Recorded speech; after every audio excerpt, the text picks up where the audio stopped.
Wild West here on Unwrapped, partner. Yeehaw, cowpokes! It's time to head on to the open range and wrangle up some wild, wild West grub. Visit a place serving up Western snacks and style. Discover how a whiskey bourbon is born, and check out a chew riding high in the saddle.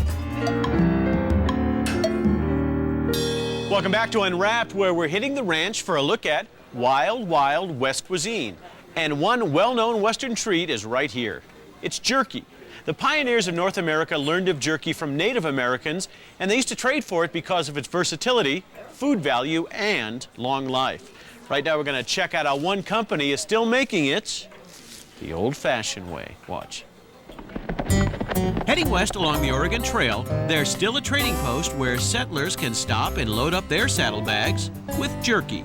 The place is Gary West Smoked Meats in Jacksonville, Oregon. And since 1966, this family-run business has been making their distinctive style of beef jerky.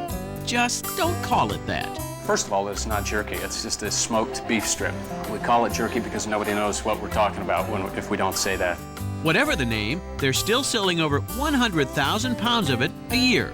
And their popular smoked beef strip process still starts with top-of-the-line Angus beef. We start with a really high-quality cut inside top round. After trimming the fat off the beef rounds, slabs are fed into the automated machines that tenderize and slice the meat. Cuts it into long strips, but at the same time, it's using knives to make places for the marinade to get into the meat better. Their traditional flavor uses salt, pepper, and brown sugar, making up a marinade used more like a dry rub. Because we're using meat that is moist enough, it's got enough of its own juice that it'll make the marinade. This vacuum tumbler draws the marinade into the meat in just 20 minutes. Then, workers lay out the strips by hand onto drying racks, mindful of the meat's positioning. However you lay them on the rack is how they're going to come out. And actually, if we aren't careful, then the jerky ends up being too sharp, as it dries and it pierces the vacuum package. Next, racks go into a smoker for 4 to 8 hours, depending on the meat. Inside, it heats up to 170 degrees Fahrenheit as wood chips provide the smoky flavor. We've selected hickory smoked, which is actually not typical for jerky, right? Hickory tends to impart, I think, a more rich sort of flavor. When done, finished jerky can be eaten right out of the smoker, but has to cool down before it can be packaged.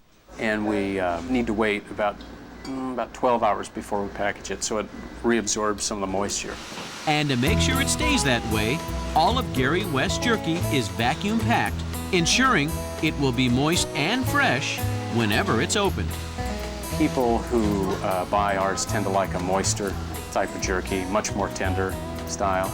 Beef is by far their best seller, but other varieties are gaining ground. Buffalo and elk are increasingly popular with our customers. It's a bit exotic, right? It's a little more fun to give those for gifts, perhaps.